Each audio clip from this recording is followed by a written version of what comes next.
get started, Yes. we could all have a seat. Can you hear me? No, I can't even hear you. I need my big voice, don't I? Yes.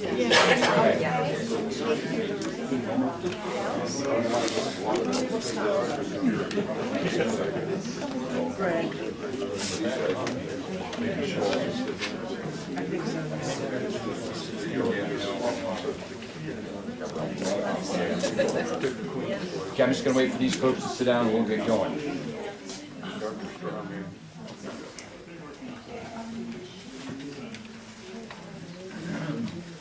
There's seats up front.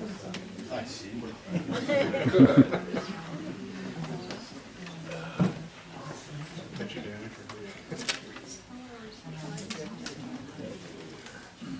I'm going to go ahead and stand. Can you hear me now better? Yes. Okay, thank you. Welcome. I want to thank you all for attending today's meeting regarding the old gallery. We're here to get your input and ideas. My name is Greg Rogers. My wife Kelly and I have been coming up here as part-time residents of Allenspark for 18 years. I am chairman of the board of the Allenspark Community Cultures Council, also known as the ACCC. It's a 501c3 nonprofit, and that's the entity that operates the old gallery. We're going to ask you for your input on what's going on with the old gallery. There's a handout on your chair. Does everybody have? There should be two handouts. One talks about the many community services that we provide. Another is the artist's rendering of the final renovation project. And we'll be talking about finishes and whatnot later. There's an email address listed that will allow you to communicate any questions that you may not think of today, should they arise later. There's food over there to the left of you. Please feel free. I want to make sure that you all know that this meeting is being videotaped. There are many people who could not be here today, and we want them to have the opportunity to view this meeting in its entirety on our website, and that will be available for them. I'd like to thank and acknowledge some people for making this meeting happen today. Mike Daly, Chair of the Fire Board, Mike Osmond, the Fire Chief, and the Allenspark Fire Department, which allows us to use this facility for our meeting. I also want to thank Gene Mackey and the Wind for helping us get the word out about this meeting this afternoon. We have several board members and advisors who are here today. Would you please raise your hand so folks can see? Okay, we got like 6 or 7. Thank you. And I just want to reiterate, we are all volunteers. I'd like to introduce our presenters.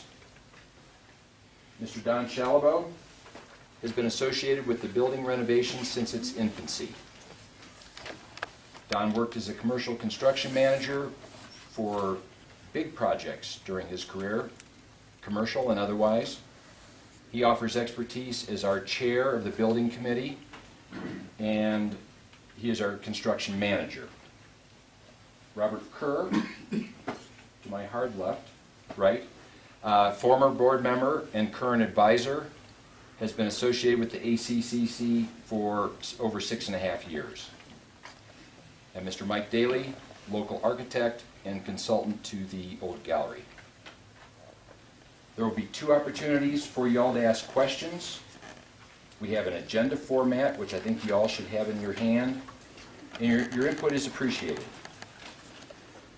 To make the most of our time, let's agree to have one person speak at a time. Please be acknowledged when you are going to speak, and tell us your name and tell us where you live. It's okay to disagree, but let's be respectful of each other. I'm going to ask you to hold your questions. There are 2 Q&A sessions. I'm going to ask you to hold your questions until we're through each of those sessions. And we may answer some of your questions up front. Before we hear from Don, I have two apologies that I want to make to everyone here today. As you know, I became board chair approximately 3 months ago. And I know that some of you were inconvenienced by noise, visual, and parking impact that were based upon some of the old gallery's activities. We learned a lot this summer.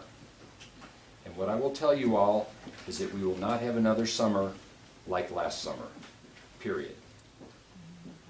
I also want to acknowledge that there is an email address published for me in the Win and other publications when I became board chair. And it resulted in a few unanswered emails. That situation has been corrected. And I apologize if I didn't receive and answer your emails. That's from the heart. So, thank you for listening. We're going to start with Don regarding the building renovation and planning process. Okay. Thank you, Greg. I want to cover the building from three perspectives. One of the questions is, how come this thing got so big? I want to look at the form and why it is the form that you see the foundation out there. And then the second thing is, coming out of community meetings and conversations and other things like that, the board basically gave the building committee some directives on things that they wanted to make sure happened in this building, and I'll want to share that with you. And the last thing is I want to do a walkthrough. Now this is going to be tough on this guy because I like to walk anyway. It's all right. So I apologize. And I want to share some of the, not only the building, but also some of the components of that as we walk through the building verbally.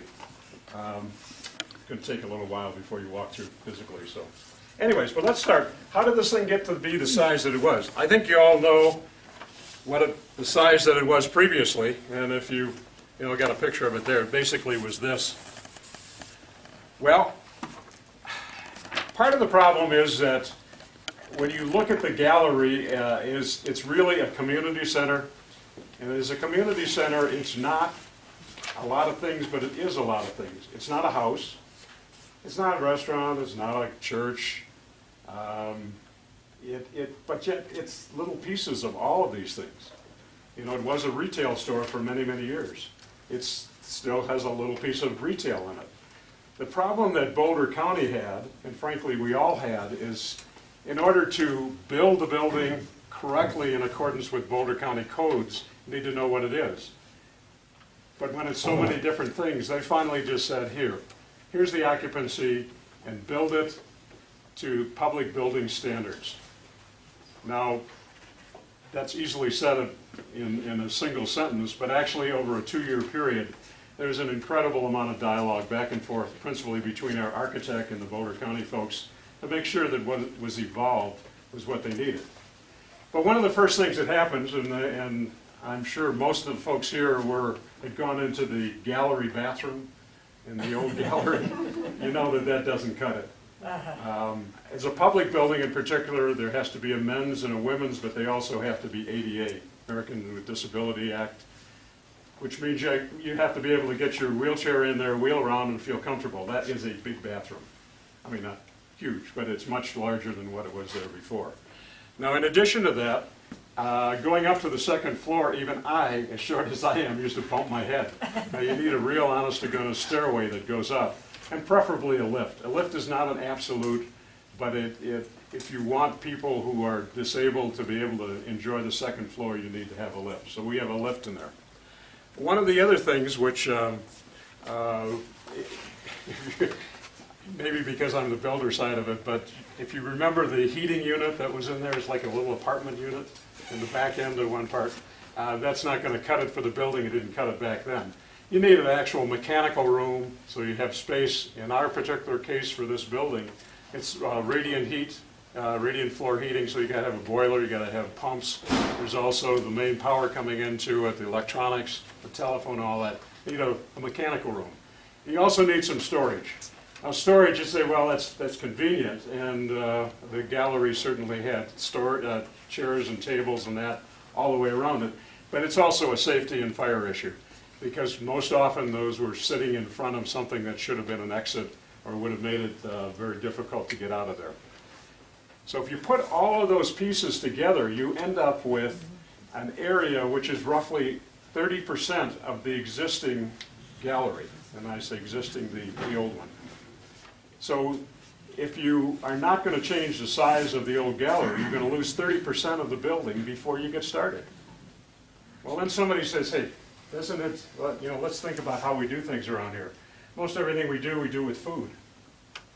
Well, the unfortunate part is that it is a public building. I say unfortunate from a food perspective because when we start talking with the county said, if you serve a cracker to anybody, you got to have a commercial kitchen.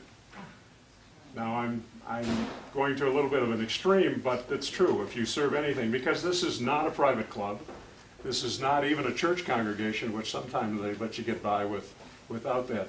This is a public building, so anytime food is exchanged, you got to have a commercial kitchen that supports it.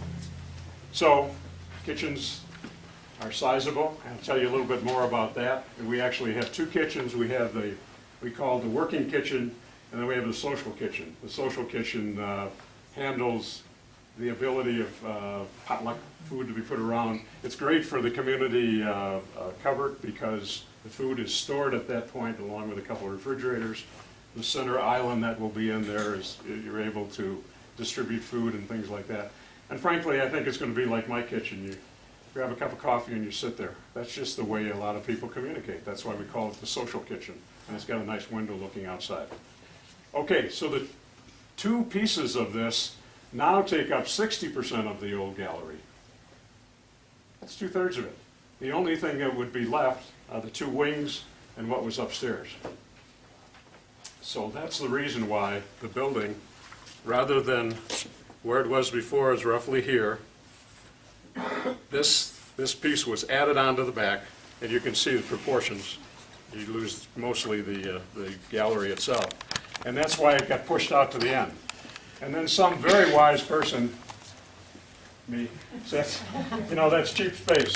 We already, in building a building of 1 story back, you already got to break the rock out, you got to cut into there, you've got to put in what is, in Boulder County terms, a very expensive floor system, and you got to put the roof on and all the rest of that stuff. All we'd have to do is to raise it up another 10 feet, put the outside wall around it and the floor, and floors are cheap.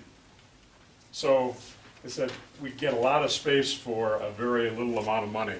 So ultimately, this box is an extension of this. So now we have a rectangle, and that's how the shape became what it is today. It simply is a matter of meeting codes and doing a couple things that we think are wise. As you look at the new gallery and the pictures of it, it really doesn't look much different than what the old gallery looked like. Somebody pointed out to me just a few minutes ago, probably the one thing that is different is the roof is 2 foot higher. Now there's a reason for that.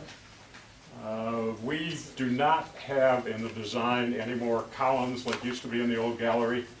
There are blue lamb or wood beams from one side to the other without columns in the center. The glue lambs are 2 foot thick. The old beams were 8 inches. So we gained a foot, a little over a foot there.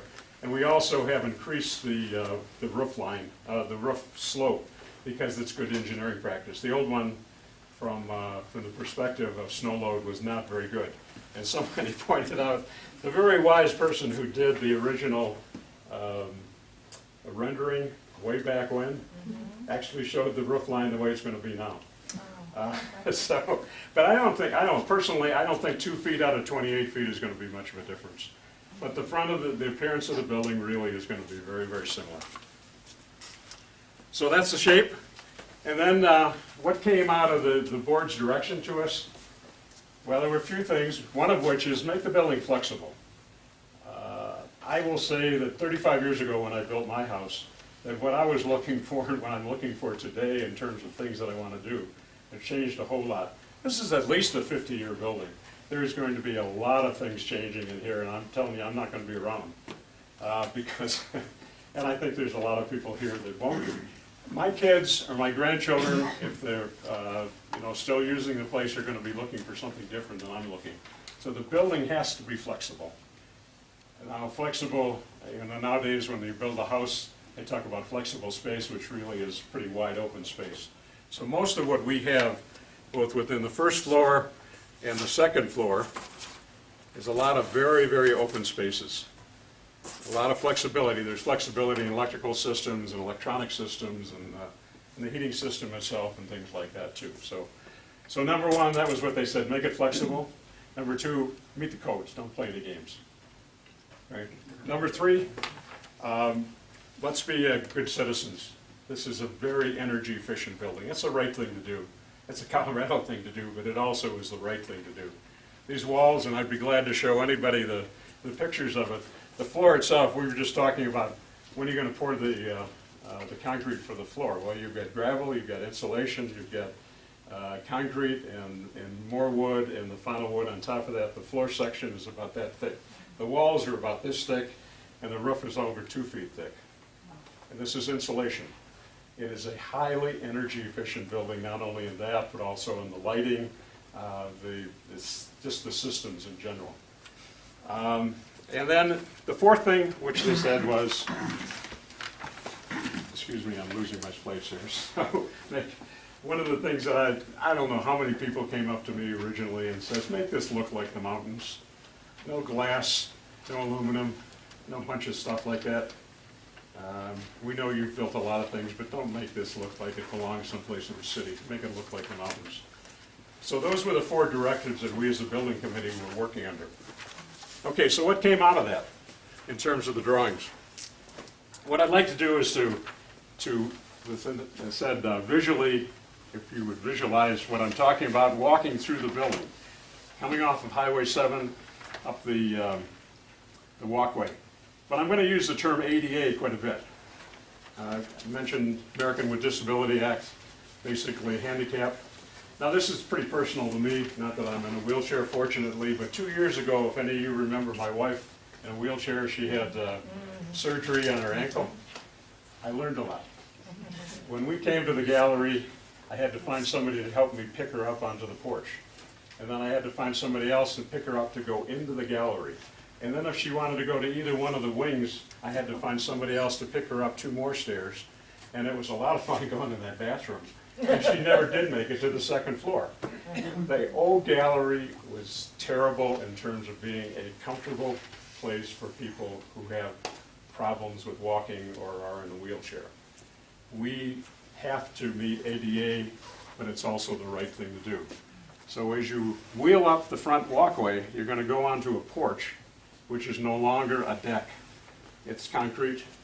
It's going to be stamped concrete, look like flagstones and that, but it is it's no problem whatsoever with moving there.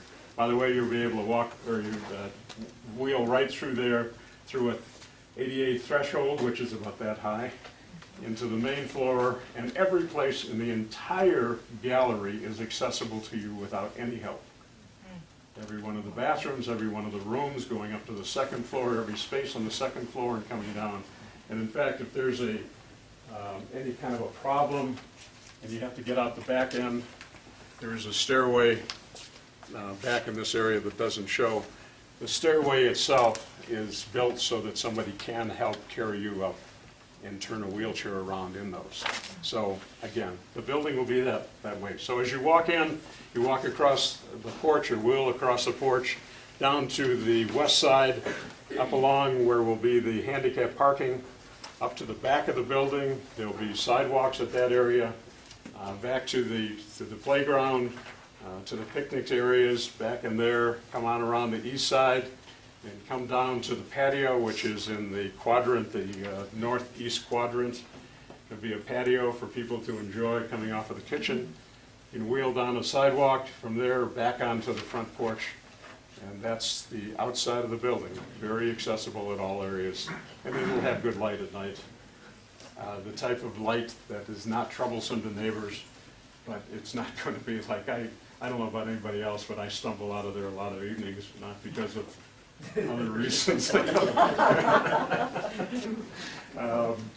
but because it's dark. And we have night sky, I think is the right term, lighting, so that it's not offensive to anybody in the area, but it will light the area down below. So, the outside of the building though, these are some of the pieces. That's the siding. Now to me that looks like the mountains. It's chunky. And that's essentially the color, which is close to or equal to the color of the logs that are existing there.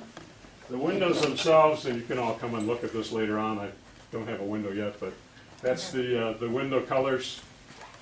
The gutters are going to be a traditional brown, and there is some trim around the windows, around the doors, will be in that type of color. Rough sawn. This is an interesting issue because the only way that we are able to have wood is all of this is treated with a fire protection. There's only a couple places in the country, ours happen to be, is going to be coming from California, that do this total immersion treating. It's not a coated thing that you put on. It's the only way that we could, but we felt that this is the way the building ought to look. So the roof itself, Andrew come in here. Anyways, Distant Harbor, that's it. Everybody like that? It's going to be like that. And there will be a wainscoting of stone all the way around the entire building, unless it's underground. You know, there are certain areas in which the lower level of the ground comes up to meet it. But the front porch, around both left and right wings, or east and west wings, around to the back, into the patio area, will be like this. Yes, it is a manufactured stone. I couldn't pick it up if it wasn't. It's a little lighter, and it's easier to put up, and frankly, bottom line is the cost for that. Masonry is, stone masonry is very expensive, and ask the man on the front row here. But that will be the palette of colors, the type of texture, the rest of it. We think that it really will represent the gallery and the Allenspark area very well. But let's go back around to the front door. Okay, walking in the front door, you're going to see this as a totally open room. No columns, no extensions out of the wall, nothing whatsoever. It's going to be open and flexible for whatever use we might want to be using. The floor itself, I go back here. This is the flooring material. This is not reclaimed wood, but it's intended to be reclaimed. What they do is they take the wood, they put it through a process, and make it look old. But the advantage is that it's treated, it has coatings on it and stuff like that, so it will be much more easily serviced in terms of keeping it clean and ultimately making it look good for a long period of time. It's good. It's a nice, very nice product.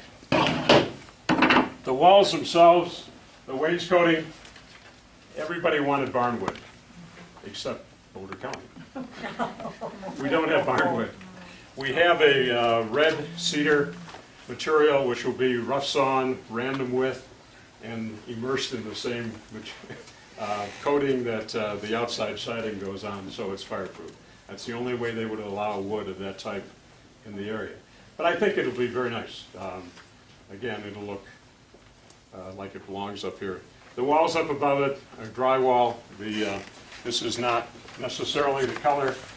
This is one of the things that's being debated now. Artists put all of their material on there, but it just has a very light texture to it to give it a little bit of relief, because that's a fair amount of wall. We're not sure if it's going to be light or dark. I have an opinion, somebody else has an opinion. I won't say who, but anyways. This is really, the interesting part is somebody says, make it look like the Louvre in Paris. Well, the Louvre has two colors, one light and one dark for walls, where they show their art. So it is, that's the type of input that we'd like to get as much as possible from the folks that certainly are going to be using there, and we could ask KT to do things like that. but also if you want to express an opinion, be my guest.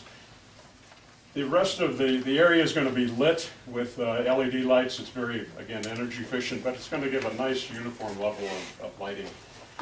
The ceiling itself in the main part of the gallery, around those glue lamps, there's 4 of those, will be a tongue and groove wood.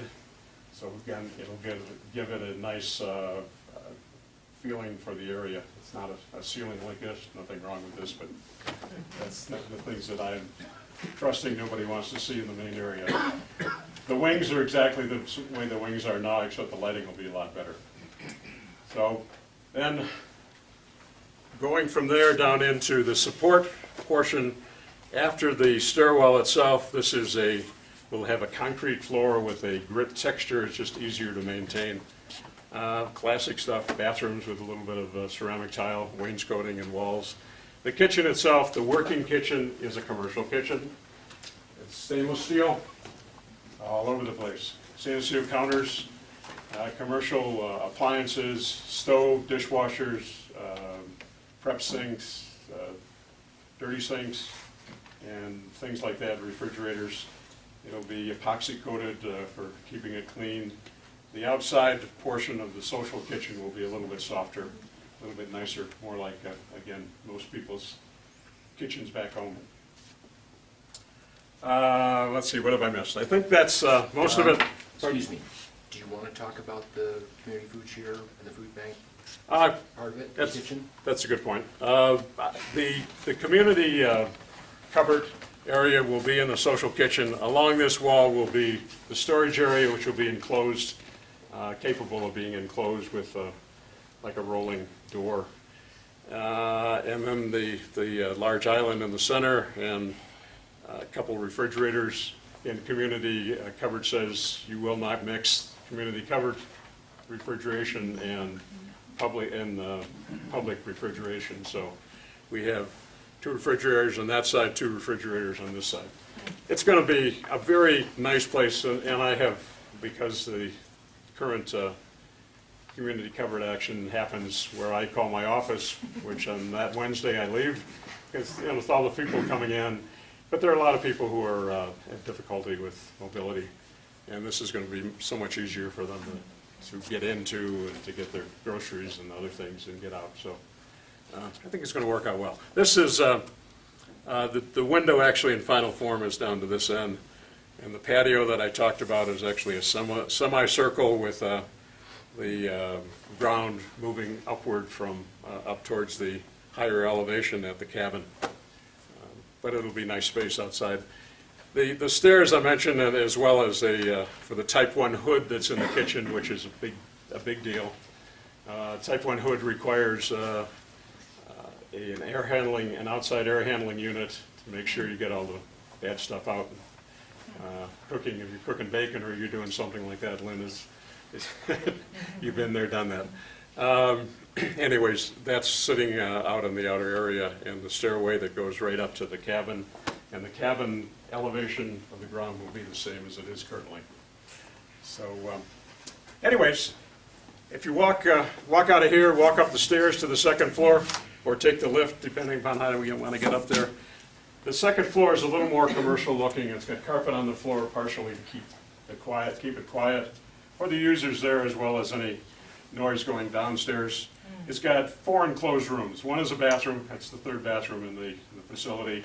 There are 2 offices, one of which is for the ACCC and any other people who are regular users that need some file storage space or needs a place to work.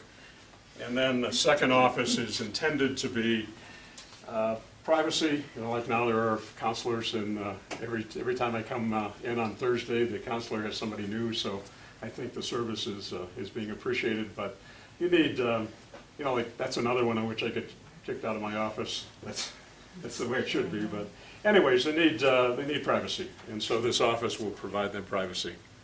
And then the other enclosed area is the arts and crafts section in the back. We're going to have a linoleum floor, and for any, Shelley's saying that's good, but linoleum floor so you can get dirty and do the things that artists do on occasion. Great lighting and stuff like that. It also doubles as a conference room, things like that. The rest of it is open. I should mention a couple of other things about the building. It's the systems. There's plenty of electricity. You know, the future is, seems like every year there's something else you got to plug in the wall. There's plenty of electricity, not only at the lower level, but we also have on the first floor installed electrical outlets up at the roof, at the ceiling level rather, of the gallery, so that when there's performances, you know, whether it's a potluck and there's a little music going and maybe you need a couple lights coming down, or if there's a presentation or there's anything like that, there will be the capability of providing that type of service inside and making it a comfortable and usable area. There's also Cat5 cable, coax cable, all throughout the building. And talking about my kids, they will definitely be demanding that, you know, with the Wi-Fi and the whole routine much more than I do. So we've, now is the time in which you can do something like that inexpensively, but the building is equipped with that. The heating I mentioned is radiant floor heating. There's also, in a public building, you need something called ERVs, energy recovery and ventilation, or units, and they make sure that, you know, with a building as tight as this one is, the real air that comes in is just when you open the front door. That's not enough to keep down the smells that come out from just from us or from cooking or from something else. That so these energy recovery units actually keep the air clean to bring fresh air into the building itself. The last thing is plumbing. The Boulder County did check out everything to make sure for the new occupancy that the septic systems work. There also is a grease interceptor. The entire kitchen is on a totally different sewage system that goes out to a grease interceptor before it goes into the septic system itself. So again, another thing which makes sure that there's not a problem long term. That's pretty much the building. Trying to think if I missed anything. If I didn't, one other show and tell thing here, and I'm not going to lift this up. This is a railing for both the outside and the inside. And as you come up here, look at the bottom layer of this, because it's a rusted piece of metal. It's not, it is actually rusted, but it has a coating on it. This is the same type of material that will be covering the foundation on this area, and a little bit of foundation that gets exposed over here. So that, again, the building on the outside will look like it's in there for a while. You know, no bright and shiny aluminum, white aluminum siding or anything like that. So, but I think I covered everything. I'd like to open up the floor regarding the renovation planning and process. Questions? Yes, ma'am. What will be the occupancy limit?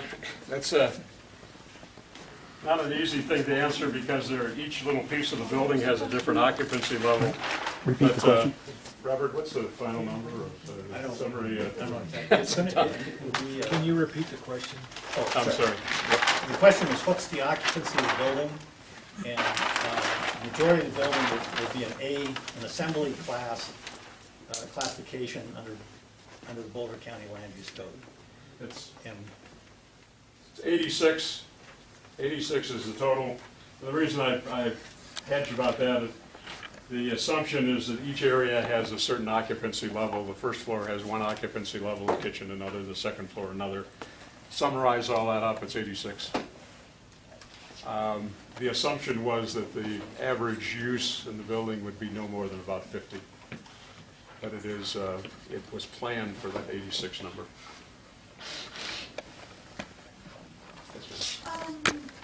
In terms of the wellness, is there going to be a special place? In other words, is that back little building that's still there still going to be the wellness area, or is it just going to be diffused throughout?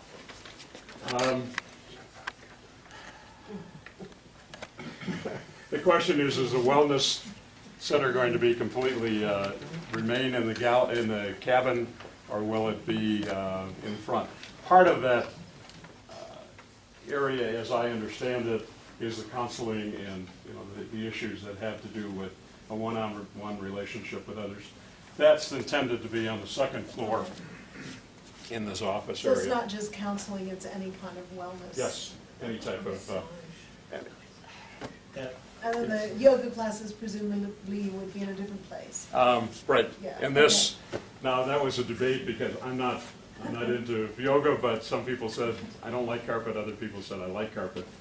This is carpeted, downstairs isn't carpeted, so a little bit of that will be what makes the most sense for you at the time. And that's, again, that's the flexibility of the building, and the intent is to be, if somebody says, this is what I want to be doing here, is simply sit down and talk about where is it, where do you want to do it, and when you want to plan it for, the building should be capable of handling that. So, On Yes, the sir. occupancy of 86, what's the, let's say you go to an occupancy of 100, what's the extra expense that's required? Is it like exits or more bathroom stalls, or kind of what's the limiting 86? yes and yes. And Could you repeat the question, please? the question is I'm sorry, I'm bad at that. What would it take to go to an occupancy of 100? What's the differential between the 86 currently and the 100? It's a very complicated issue because it also gets into parking. And it gets into bathroom count and how much septic tank use and all that stuff comes off of the gajing of how many people you can put into it. To a degree, we haven't got much more room to expand this. So you've got a square footage. How do you fit this into that square footage? So this, in working with the county, became what appeared to be the optimum. I think that's, is that in for review, or any further discussion on that, or that's it? Okay. So I don't know if that answers the question. I'm afraid that's a little bit of one of these because it's a Well, I'm complicated. just looking at the head count in here and thinking about, I don't know how many people are in here, but it's probably pretty close to, what, 60, 70? And that's a bigger place. So I don't know what the occupancy of this room is, but it's trying to make some connections there. Yeah. And I think there will be and I apologize, I was not in the discussions of the specific numbers, but I think that there are certain times of the year in which they allow us to have a larger crowd. The gala, if folks here who have attended the gala, obviously it's more than 86 people. And, but you don't do that every day of the week. This is intended to be the normal average occupancy for the life of the building. Hope that makes sense. If not, tell me Any other questions? And Yep. for something like the gala, does that require a special permit or special dispensation from whomever? I don't think they give out special dispensation, but Oh, I get them all the time. a blessing with it too. You want to answer that? Yeah. We are required to have a special use permit, which is for liquor from Boulder County. And we get those permits for a number of the activities at the gallery. But that's the only permit that is required for something like the gala. But again, the gala is something that is also covered by the special use review and the development agreement. Okay. And will continue to be so as we go forward. And I guess I'll add that to that, the gala it's the assumption in the conversation that that's a yearly event. It's not once a month. So. Yes, ma'am. You did bring up parking, and so I'm curious whether or not with your new expansion of the building, you are also expanding your own parking, or what you intend to be used for parking? There is additional parking that is in the plan from what there currently is, and currently as it was before. I On mentioned the your plan, handicap part. On your plan, is it? Yes, that's what I was. available?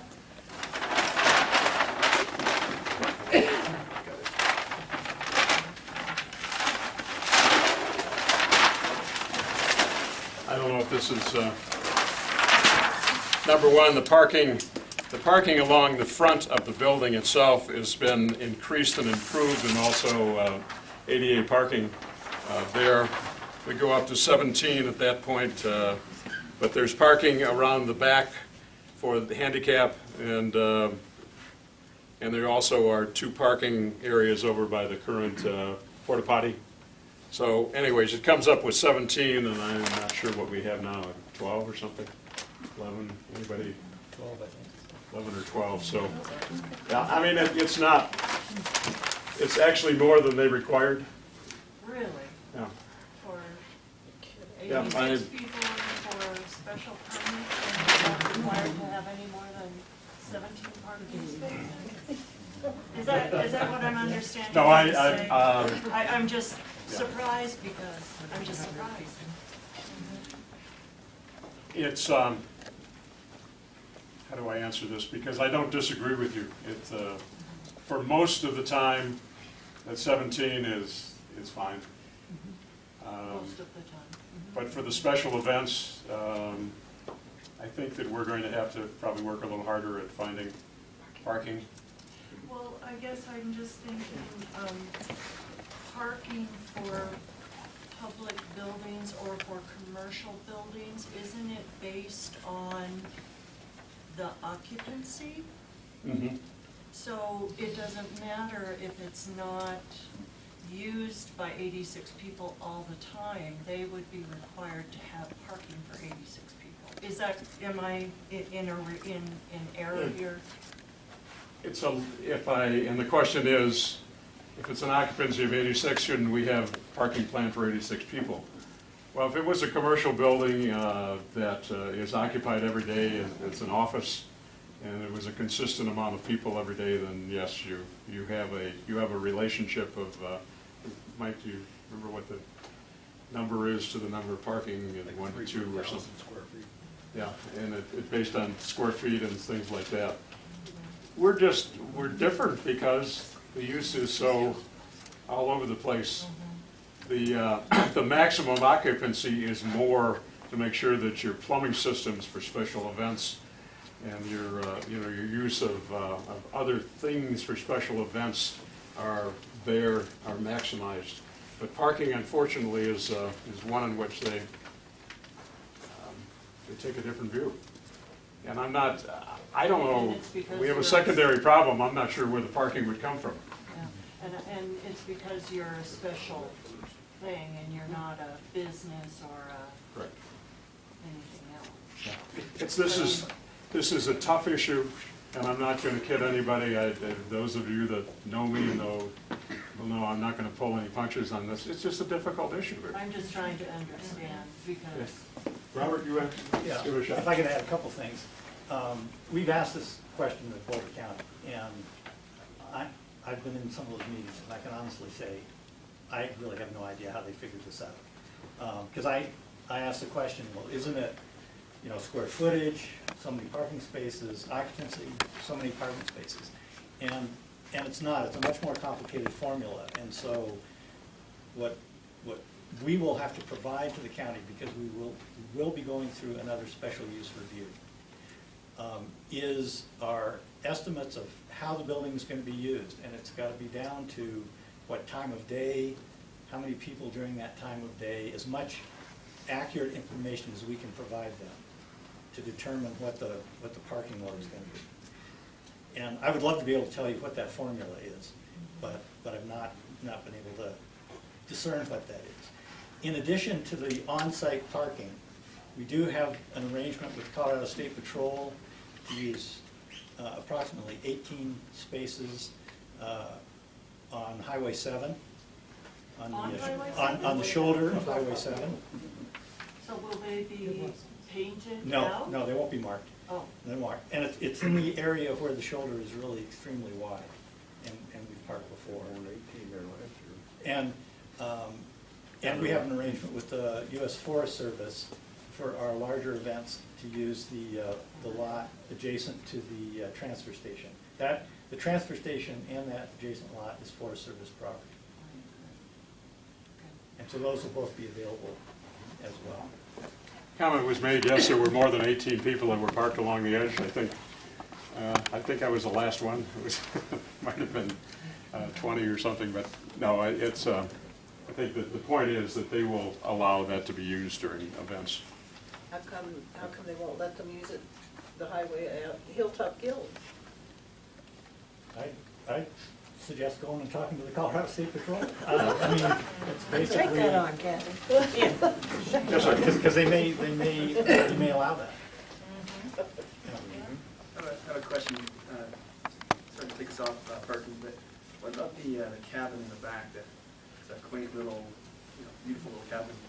What's the intended use and vision for that going forward? Right now it's used for, I believe, storage, and it's got all sorts of things stacked against it. Or you mean way in the back? No. No, Or, the cabin. Your office. The little cabin. Little cabin. oh, the little cabin. Your office. Yeah. Oh, your office. Okay. That's near and dear to my heart. There's not an intended use at the particular point. It's not, doesn't have to be taken down. It doesn't, beyond that. The plan for the building itself was to do everything that we have going, that currently our demands for the facility happen within the gallery itself. The artist that uses the, Hannah uses the one in the back. Frankly, I think it would be nice for her to continue to use that.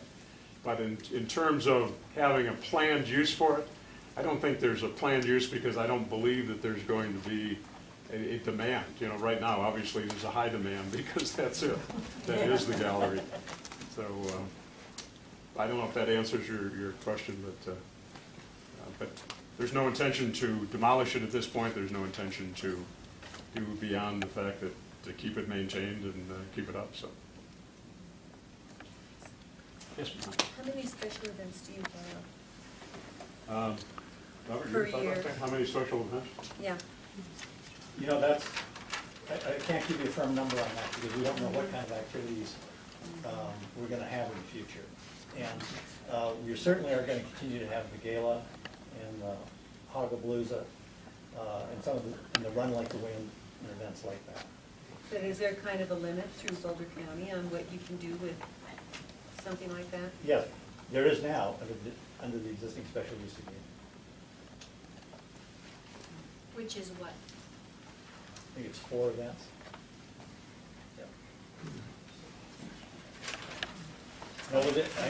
No, I must say that we had, there was an issue with interpretation of the special use review and the development agreement on that.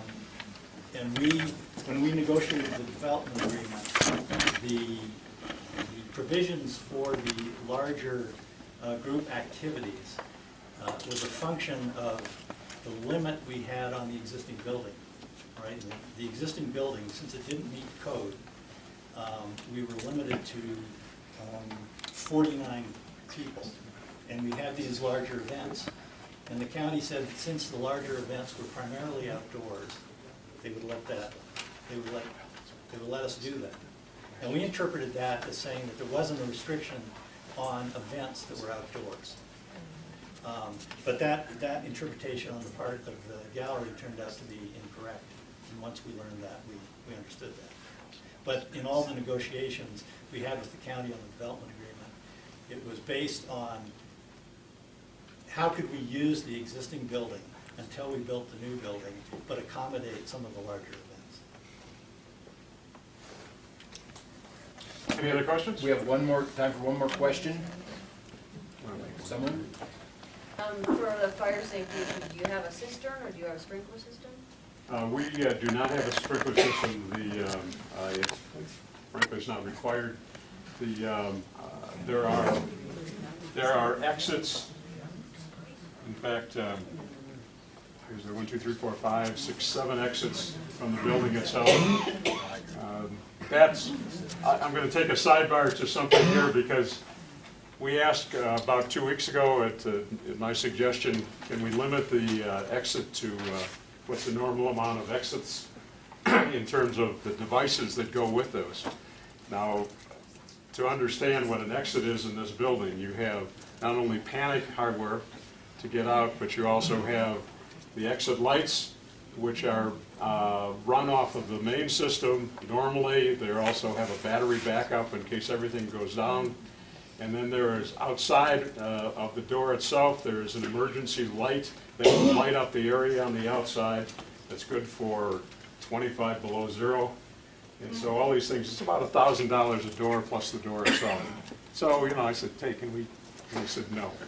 And the reason was because the building is used for so many different things that they think that it's wise that we have each one of the doors that goes to the outside as an official, legal, and usable exit.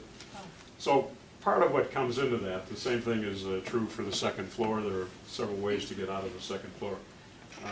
And the building itself is, there's just a minimal amount of combustible material in because there's a minimal amount of walls. So, so coming to the conclusion, they said, no, you don't need any sprinkler system, much less strobes or any of the other types of devices. So there was a fair amount of discussion on it. Just explain quickly about this fire retardant surfacing. Does it smolder? Does it not catch fire?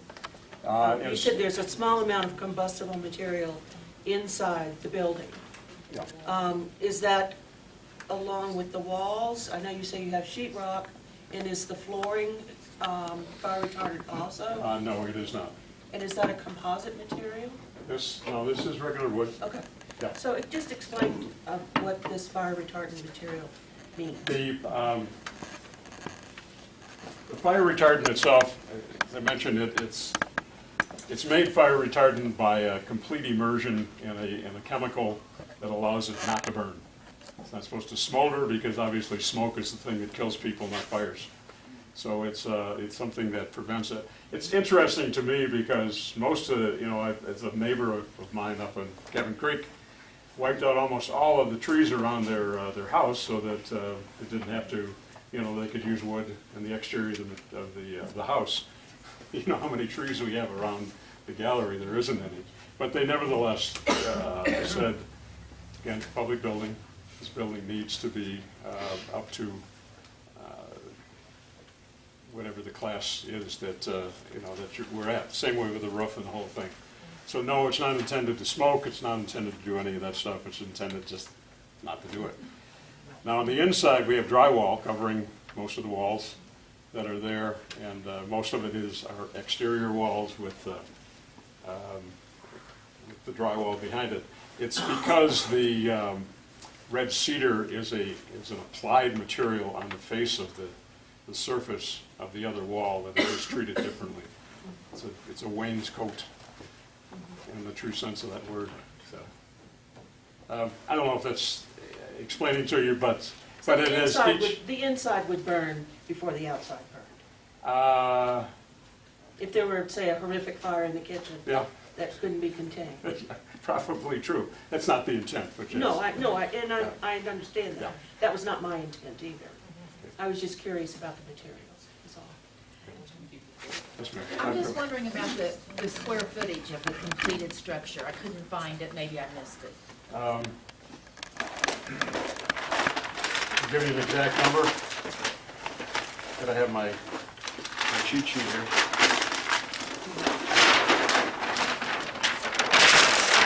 You might be interested in that from a perspective of the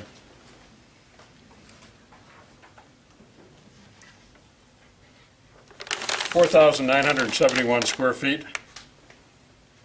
Now each of the wings are roughly 450 square feet, and the first floor main gallery is 663 plus 300, roughly 1,000 square feet. The second floor is just shy of 2,000 square feet, so I don't know if those are a bunch of numbers together. The final number is 5,000 square feet. I'd be glad to show you that up here. So the existing gallery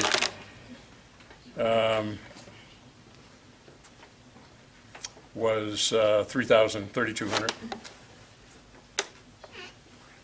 Okay, one last thing. Thank you for your questions. We're going to move on.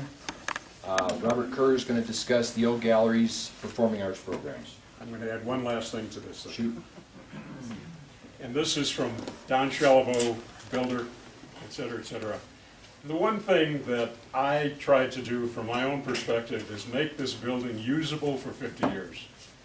So if you take nothing out of here other than the fact that I'm not living with only today, because I think that there's going to be a whole lot of different ideas that are going to come up in this building, and I hope that you all understand that what you're seeing here is something that can be used by anybody in this community anytime over the next 50 years, as long as they're not standing out there with a political sign saying, vote Republican, vote Democrat, or something like that. No, that's not legal.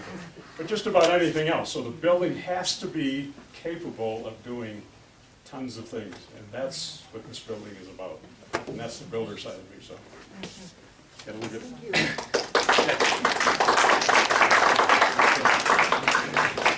I'm going to be really brief because I know that there's a lot of people here who want to discuss the issue of the performing arts.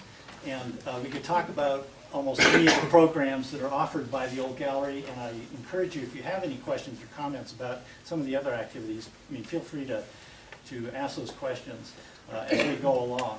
But I think given the events of the past summer, and if anybody's read The Wind for the last couple of months, I think the issue of the outdoor performances is a very big one here, and we want to have an open discussion and get your feedback. I wanted to just let you know that with the new building and some of the things that Don pointed out, there's going to be a lot of opportunity for the Old Gallery to continue to support performing arts. I think it's an important part of the mission. It's there with the visual arts, it's there with the wellness program, it's there with the education programs. Many of the performing art-like activities that we've done over the course of the last few years have had to be done away from the Old Gallery because we simply couldn't do those. We couldn't have classical music performances because we didn't have a piano. We didn't have heat. We were worried about people falling through the floor. There were all kinds of issues, and so I think we are going to continue to work in that direction because I think there's a lot of support for the performing arts in the community, and the Old Gallery is a facility that will help give us a venue for that. Now, I just wanted to also say, the Old Gallery, the people, the board, I'm not on the board, I'm an advisor to the board, which gives me the wonderful role of giving advice which can be ignored by the board. But one of the,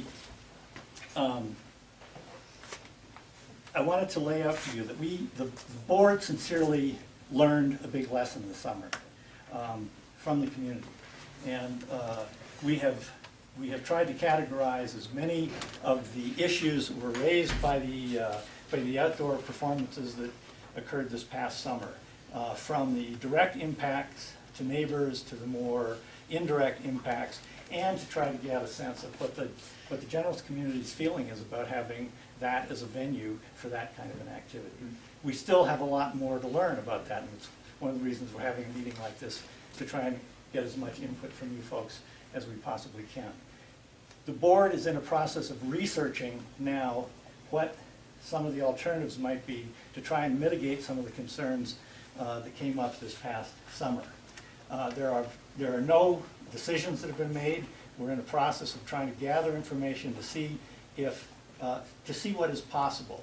And we have gotten comments from, we don't want to ever see another outdoor performance at the Old Gallery, to we don't want those performances to ever go away.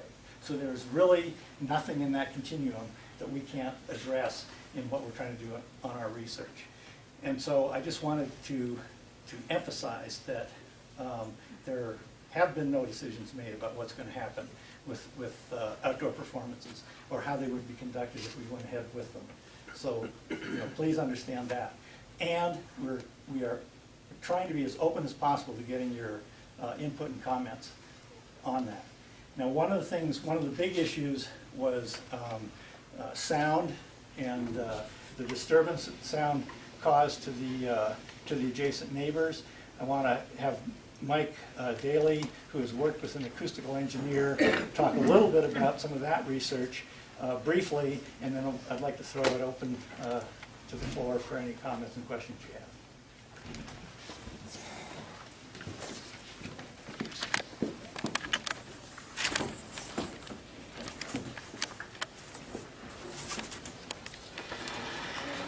Sorry, this is No very problem. small, I was getting close to. Sorry. Okay? Okay.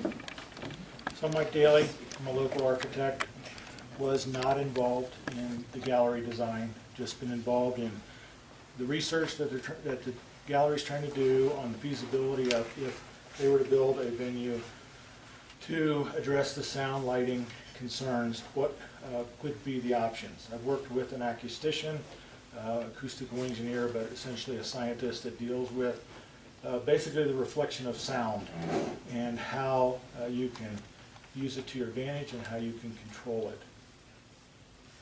it. What we have here, and you can look at these afterwards if you want, but this is the gallery as it stood previously. The addition is coming to the back. This is the cabin. Both of these options show the cabin without the easternmost addition on it, so that it allows the performance area to move away from the property line and kind of tuck in around the cabin and avoid the playground where money has been spent. The idea of both of these options is similar. One is to, by use of a roof and 3 walls, is to contain the sound and direct it just to the audience and away from the neighborhood to the east.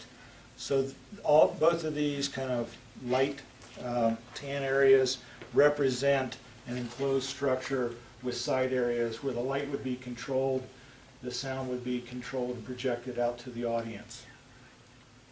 The two different options, A and B, just to be clear, this kind of is this section right here, the firehouse that's right here. This is a basketball court, playground, cabin. This is the large tree at the edge of the playground currently. So it talked about the east module. This one, the acoustician feels like offers better sound options in that it projects the sound away from the east wall of the firehouse, which is a opportunity for sound to bounce back off of it. But if it's projected to the northwest there, this one is directly towards the firehouse. In both cases, mitigation can occur here to cut down on that reverberation concern. Again, both of these options would be roofed over the stage area and the side areas so that it would be materials that we've never looked any further, but I see materials that would blend in with the gallery and the cabin so that it would fit. It also would have its lowest side towards the neighbors to the east in Cowbell Hill Road. Jeff Kowalski is the acoustician's name. Had preliminary looked at this. He has done other similar facilities, one that we're doing in Fort Collins currently, and feels he can say without doing the actual math, which eventually he would do if this goes forward, but that he can keep the sound levels within the county's regulations at the property lines, and possibly lower, if that would be determined. But ultimately, an acoustician does finite calculations to look at actual surface materials, distances, the level of the sound. He can actually work backwards from a desired level at a property line and say the soundboard of this for the venue can't exceed X, and thus you can predict the sound at the property line. So that's really kind of where it's at right now.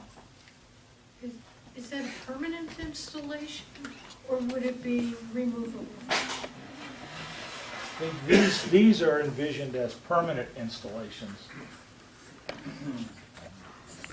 Perhaps you want to give a little, I don't know if other people here are surprised by this. I'm certainly completely surprised by this. I have never heard of any such thing. You're kind of jumping into it as though maybe everybody has an idea that something like this could exist.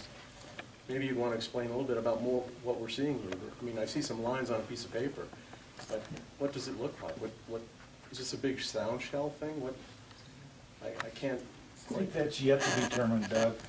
The goal of this at this level was to say there's an acoustical concern, there's lights, going beyond property line concerns. Can you But address this looks like it? another big building. How high is this thing? We haven't even gotten to that point. We're, you know, as I say, we are researching a number of different ways to address the concerns that came up in the past summer. All right, and one here, the main one here was to look at, was there something that could be done from an acoustical standpoint and solicit the input from an acoustical engineer. If, you know, if an engineer had come back and said, there's absolutely no way, you can't get there from here, then we don't go any further. There's no sense going any further. But doesn't it also have to do with, like, how much sound has to be amplified? How high is the amplification? What is the, you know? No, absolutely. No, and those would be the calculations that, I think that was one of the acoustical problems this engineer- summer, was just people miles away could hear it because of the level of amplification was much greater than previous summers. And so a physical structure kind of doesn't address, for me, those things. Well, and it may not, but the acoustical engineer may say, your sound level at stage has to be X. And if in doing our, looking at our performance and say, we can't do that, we need this level of amplification. Obviously, this is then going to be a that's longer something we have to take. discussion, but I mean, I can hear my neighbor's fart up here. And I think, countywide sound code may, how you hear something down in the urban environment of Longmont or Fort Collins, well, Fort Collins is a different county, but in Boulder, is different than how you hear it up here. And this is a hilltop venue, it's different from something down on a hillside or down in in the bottomland or something. So anyway, Well, I think those are issues we're gonna have to address. I'm not saying, oh, no, there's just one standard here for everything. I think those are very legitimate concerns. And the fact that this is hillside, and, the hillside to the east goes up, so if you were an audience, it would be perfect, look at any kind of a theater. So I think I really want to underscore that we are in a very preliminary research mode in this, and trying to address the kinds of things that you're raising. If I may, Doug, as Robert was suggesting, this is one option that we are looking at. These activities may need to move indoors. We may need a different venue, but it's just one piece that we're looking at as a possibility. Will it work? Can it work? We don't know. I can offer some helpful input. Robert. My name is John Street. My family has the cabin the closest to that venue, that proposed venue, and we've been there for almost 100 years. Anyway, it is sloping up to our cabin, so we're uphill a bit. And when there was a noise problem this past summer, I believe the acoustical engineer suggested the hay bales and put in, I think, 6 to 8 feet of wall of hay bales. And it actually worked pretty well if you stood right behind the hay bales, but because of the way sound works and going uphill and over walls, it didn't work at all at our cabin. And so it occurs to me that to really block the sound the way you want to, you have to build a wall so tall, so high, that you're going to impede our view of the mountains, and that's entirely inappropriate for this town.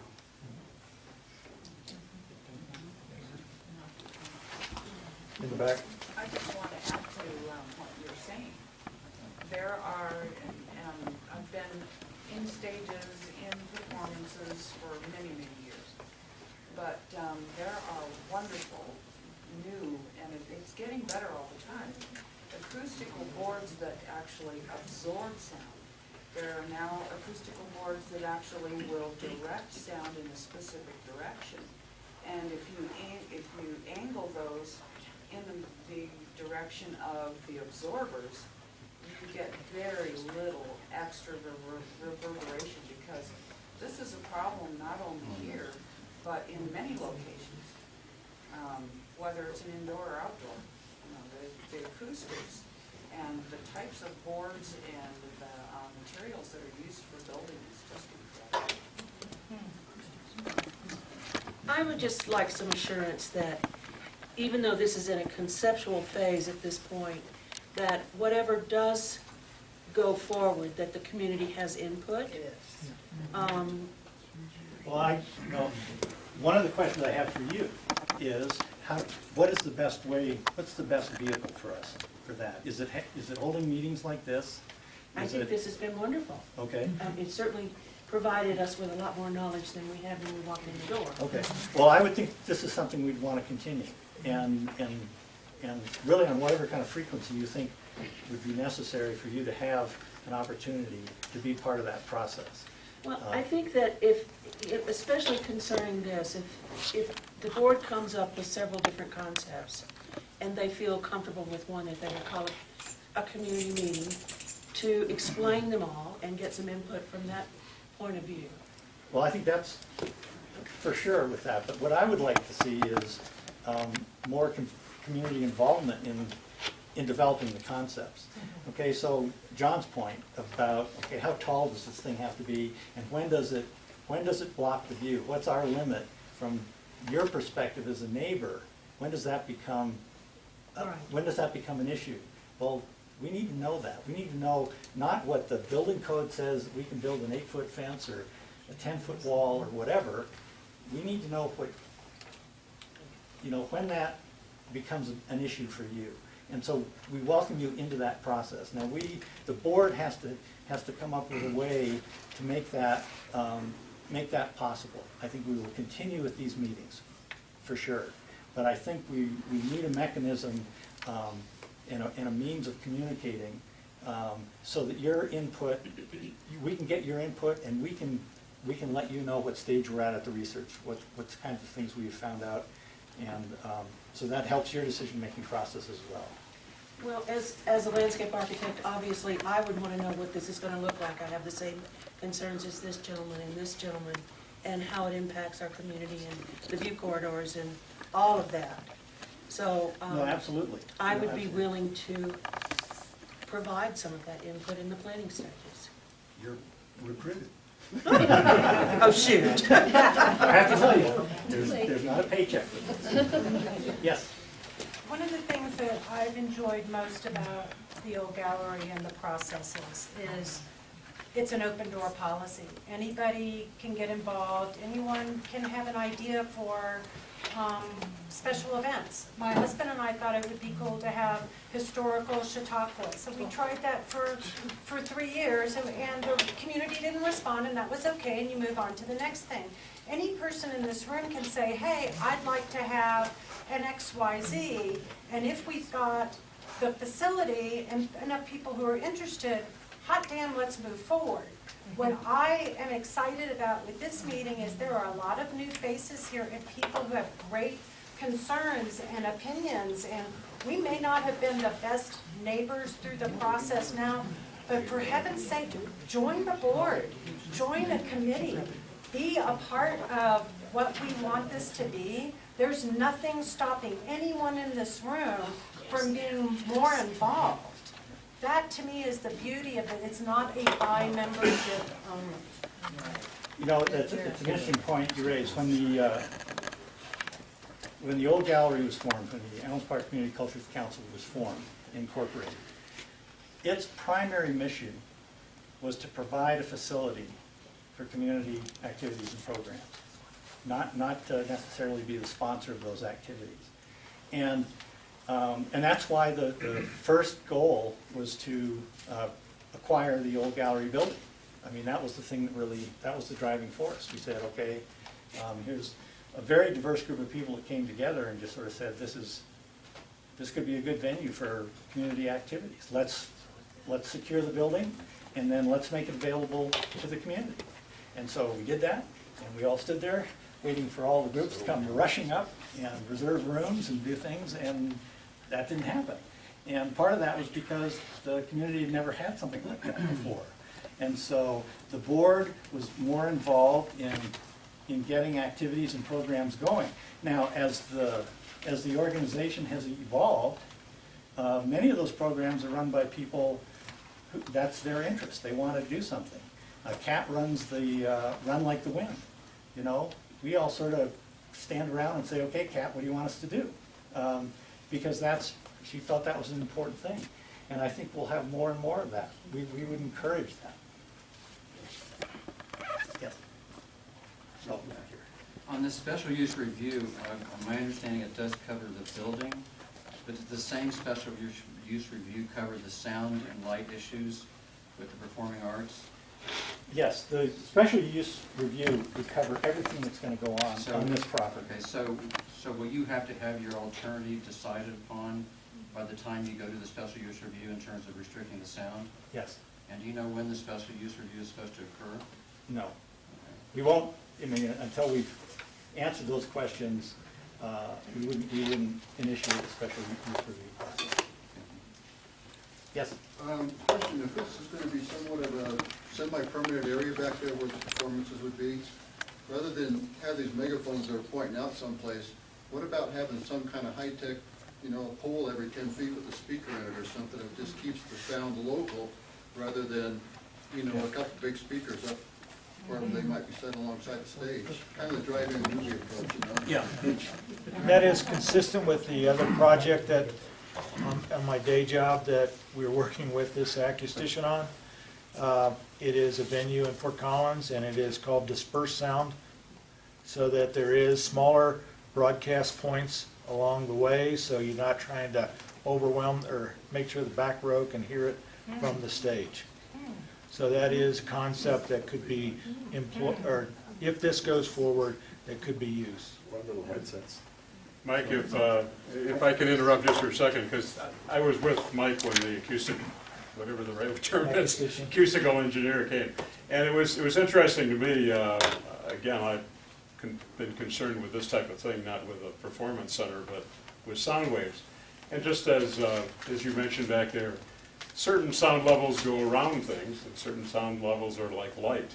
And one of the things is just what you mentioned, is to get the sound dispersed more out into where the people are, so the levels can be lowered. That's all technical stuff. That what we did as a building committee was a group of people said, let's get into the technical stuff. I mean, we'd be driving you nuts on a day like today to talk all of that stuff, but it needs to have folks from the committee who are also into the technical details of this to say what really makes sense. So it's, anyways, it was an interesting day for me because sound is not what appears to be. Yes. I'm very confused on this whole thing. As a newcomer, I'm just kind of learning this, but what I'm hearing is your neighbors and your community is not liking sound and parking. But when you do an outside thing, why can't you take that outside area and make that your parking and move your theater inside? I mean, that's common sense. And plus, you're saving money. I don't understand why you're making it so difficult. Well, one of the reasons is on parking, you have to have room for two cars to go side by side. And we don't have that from the side of the gallery to the Forest Service property. The other side of the property is where the septic tank is, and you can't drive over septic tanks. And so, I mean, we looked at this option. We can't, the only reason there are parking spaces behind the old gallery is for ADA accessibility and the requirement that they be staffed with volunteer parking. People who understand that it's just a one-way access to that. So that was one of the parking restrictions. Well, I just had to voice what I thought. Yeah, no, I know, I appreciate it. I mean, Those activities may move indoors, we don't know. yeah. To keep my neighbors happy, I think you would seriously consider it. Understand. Indoors does present vertical constraints. If you were there this summer, it was much taller than an indoor venue than the current venue as designed would accommodate. There was taller pieces. Well, I'm So just. it would be a limiting thing that they would be choosing to limit the kind of performance they could do if it was all indoors. Yeah, Doug, you have another question? Well, I think one thing that might help me and also others would be to break down the discussion into more discrete bits and pieces. I think when we lump musical performances into one category and try and discuss it as one lump, it's really not. You have indoor musical things. Yes. Somebody mentioned a piano. I assume the piano is an indoor thing. So you'll have indoor musical performances. there's not really a sound problem, presumably, unless it's like a rock concert inside, which probably won't be. So there might be some parking issues or something like that if it draws a lot of people. Okay, and then you have, in terms of your outdoor performances, something like Hogapalooza is to me quite different from the summer musicals. Hogapalooza is a one-time thing. It's in the afternoon. It will draw a big crowd, but it's over and done with fairly soon. It's once a year. That's different from the musicals, which go on essentially all summer. When you go from the beginning of rehearsals and construction to the final performance. So it's a long thing. This summer it went way into the evening and things like that. It was a completely different thing. And I think it would be easier to have this discussion to break it down into the bits and pieces, because each one of those different types of events will have a different set of issues associated with it, and how those lines get drawn as to what is okay and what isn't. To me, I don't think it would work to have Hogapalooza with little discrete sound points. I mean, you want kind of the thump, probably of the amplifier with Hogapalooza, but it doesn't work with the summer musicals. So the rules that might apply with, it might be acceptable to the community to say, okay, Hogapalooza can be a one-time loud, broadcast type sound, whereas for the musical, it must be more limited in size, number of people, more limited in how far sound travels. But the rules may be a bit different depending on the type of event that it is. Yeah, that's an excellent suggestion, because I think, that's why I tried to introduce the broader category of performing arts, which does incorporate more. But I think your suggestion is good, because the outdoor performances definitely have a certain set of impacts that these other things don't. But those other things may have impacts too that we haven't realized in talking Well, and the about different types of outdoor performances will have different kinds of impacts. True, yes, yes. And I agree with everything he just said. I think that's what's your name? Doug. Hi Doug, I'm Susan. And I think what's not, for me, it's a question of intention, and maybe that could be addressed if we were broken down a little bit. I mean, there's the idea of a community center is like for the community. And then there are these other things that seem to be all invested in getting tons of people from other places that come in here in droves. And so I guess my question is about the real intention of the center. Well, I mean, that's good, that's a good question. What is our constituency, and how are we best serving our constituency? And I think that's an issue that the board has to keep addressing.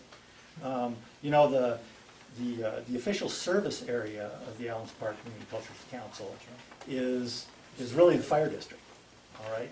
So it's not just Allenspark. And to be frank, the gallery relies a lot on summer tourist travel to come in and buy artwork, and so if we say, well, no, we're just a community center, we're just satisfying our own community and turn those people away. So there is a balancing act there. I agree with that. And I understand, correct me if I'm wrong, but, is the issue, is the gallery doing something that is encouraging a lot of people to come in here, and there might be other venues that would satisfy that it doesn't have to happen here. That's an issue we need to address. Yeah. And to balance that against being able to provide a type of performance that people in this community aren't going to get unless they go all the way to Boulder or all the way to Denver and pay 10 times more for their tickets. So, and that's a balancing. That's a balancing. Can you show the bottom floor again and perhaps point out where you're going to have the bands? I know part of the reason that the expansion occurred is so we could do more stuff indoors. So where, now that the beams are gone, will you put, Steve, actually, if we're going to do the Halloween thing again, it's about 60 people. it is set up so that I mentioned a system of power outlets at the ceiling level, and also the ability to tie into those beams structurally. That you could put a band almost any place you wanted in here, Okay. or any type of group throughout the area, and that was the intent. So that, yes, there will be. I think to answer Susan's question, there will be a lot more opportunities to do things inside under this. But but nevertheless, how big's the elephant? So anywhere is what I said. Yeah, that's the easy answer, yes. Yes. Thank you. There's a statement in here regarding political meetings and a reference to the mission statement. Does the mission statement provide any suggestion as to what the constituency is? Fairly broadly. Let's see. I got it. I think I'm the one that said, you know, I want to do anything and everything we can in there within reason, but not political, because I think that's, I was talking to my. I think this may be the most current mission statement. Don't hold me to this, but it's to promote the diverse cultures of Allenspark and neighboring mountain communities. So it's broad. So it's broad, yeah.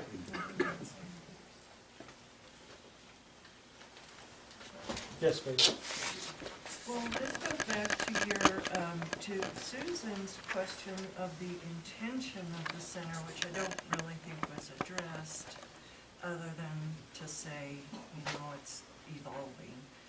But as you're, and also admittedly, you said you're not a member of the board, and you can give them any advice, but they won't necessarily follow it, so we're not hearing from the people who will follow it, we're only hearing from somebody Well, who no, there are board will members here. make suggestions. Yeah, So, no. so with your intention of the center, do you, in the gallery, board, advisors, anyone else, feel that you are competing with local business in the things that you provide? I will feel that, because I am on the board. And You know, in my live here? 18 years here, which preceded the old gallery, one of my objectives was always to try and support local businesses. I think we all want to do. Honestly, I don't see anything that we do that competes with folks down the hill, downtown, if you want to call it downtown. There's a gift shop, there's real estate business, there's a coffee shop, there's some lodging. We're about art and restaurants. Toilets, you probably take some of the pressure off. So the maybe you're talking about, are you talking about food competing in that regard? No, I'm just talking in general terms, as you consider what you want to use your big building for. If you consider whether or not you are competing with your activities and events with local business. Okay. Simply, Okay. that's a simply. Let me just say, my personal feeling is that we don't compete. My intent would be to not compete. Okay. And it's a great question in terms of, and probably something I hadn't considered, that we as a board should talk about. Well, and I would have guessed you might have talked to local business or had meetings with local business, but I don't know if you do or if you don't. I don't know that. It has been a policy of the board. Yeah, it has been a policy of the board to not compete with local business, all right? And the board does talk about that. And we do try to communicate with all the other organizations in the area so that our events aren't competing with their events. But you do offer the same events in some cases. So that may be the case. I don't know. Like, What would be an well, example of that? Well, I'm just, so you don't even really. Could I you think mean, of an example? I know the Tapestry does open mic nights, and then you guys started doing open mic nights, and I don't know that the people at the Tapestry, I don't necessarily think that they feel you compete. I'm just curious for myself, whether or not it does compete. Okay. There's a lot of us that feel like we're caught between a rock and a hard place. Because, most people probably read my article. You know, there's a sentimentality. Can't hear you, Dan. Oh, I'm sorry. a lot of us feel like we're caught between a rock and a hard place that have been here for, any appreciable amount of time. And that is watching progress take place almost as if we had no control over it. I mean, I think that's what it kind of boils down to. But the progress is going to happen, and this is a part of it, and mostly, I would say 90% of it's good. There is an effort going on to organize the businesses in Allenspark to help promote more business into the area, because a lot of people feel like we've just been going down the path of, a ghost town. Well, what the gallery has been doing has been a great effort in that direction. The way they've gone about it is what has come under question. Okay, that can be debated from now till eternity. Okay, the thing is it's going to happen, and I can assure you, nobody in this business, the business people, in the meetings that I have gone to, feel that the gallery is unjustly competing. In fact, competition is good. I mean, if you've got musical events up here and the tapestry has musical events, it just brings people in and they see, oh, there's a lot more going on. Competition never hurts if you do it smartly, okay? Rania, who runs the tapestry, told me that she extended an invitation to gallery people to come to the last meeting of the businesses, and nobody came. Now, extenuating circumstances, I understand. I'm not judging anybody, but it would really be good if this effort for with the businesses and the gallery could work together, and work towards a common goal. I think there's a lot of issues that need to be resolved, like you're talking about, that you're really interested in the input, which is really good. You guys are doing a great job of it, but I'm looking around and I don't see Glenn's taking notes. I don't know if he's taking notes of what's being said, or if that right there, that camera, is what is going to be the minutes for this meeting that then you can take back to the gallery council and say, look, these are the issues that have been expressed. I don't know. I mean, this is all new to everybody right now. Kelly's taking notes too. I'm writing down everything. Oh, you are? I'm sorry. My back is fused. Yeah, fine. Great. All right. But anyway, I could get really long-winded, as you know that I can. But I hope that alleviates that question. Is that I don't think there's any, feeling that the gallery is competing unjustly with the businesses. Based on your article, though, I would ask if you'd like to sponsor the square dances at the old gallery. Don't put me in a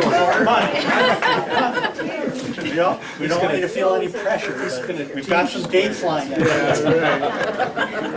No, actually, from your article, there's been a number of people who come up and say, hey, why not square dances? Well, In the back square. Thank you, Ann, I appreciate knowing that. To go along with what he was just talking about, could the board look into what would be the state highway regulations? And I know that we have a venue for it, but we could put some kind of a storyboard out in the parking lot that would not only point to, but make people from the road aware of the businesses that are there. I mean, even though we had 36 closed, people were just whizzing by. Hardly anybody stopped. And I think that somewhere along I-7, Interstate Highway 7, we need to have some kind of, I think of it as that big of a highway. But anyway, we need to have something that says, we have more than just food and lodging. That there are horses, there's stables, We need some kind of storyboard somewhere. And possibly the parking lot here would be a good venue for that. I can address that a little bit with just a real brief comment, if possible. We're all part of the Peak Scenic and Historic Byway, and there is a group that sort of manages wayfinding and visitor interpretive opportunities along the Peak Scenic and Historic Byway. And they're very much in favor of exactly what you just said, Robin, that there should be some kind of interpretive welcoming, visitor wayfinding type information available around Allenspark, and there's a possibility that the old gallery, being right on the highway, might be a good place for it. They were working on some grants to go to the Department of Transportation. I think they had a little bit of a hiatus, but there's a fair amount of talk about continuing on. Marty, do you have any more? The tourism and recreation program that's part of Boulder County, they have put in a proposal for various, like 2-panel storyboard type things. You want to have history and have information about what's going on. Anyway, so that's, Scott Brunchen is head of TARP, and they, I think, recently submitted that. But it still needs to be large enough for people who are driving. Yeah, to they're see. talking like a big, Yeah. Wilma, I'm going to give you the last question. Oh, okay. I'm Wilma Hahn, and we were supposed to say our name and where we live. So where you live? Yeah, so I live in the Davis's house at 251 North Skinner. Now, I've lived there for 10 years, but it's still the Davis's house, if you know what I mean. It takes a while for a newcomer to feel like they really, really belong here. And I'm feeling like I really, really belong here because of this brave, open, very well researched and prepared for meeting. And I want to thank all the people that made this possible.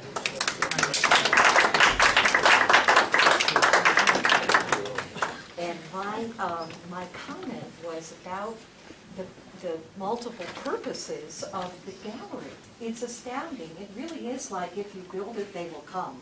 And boy, are we building it in spades. And so what happens is somebody gets an idea, and then it happens, like soup night or outdoor performances, and some things work and some don't. I don't want to be redundant. Please forgive me. I'm not the only one who's a little long-winded, as was said.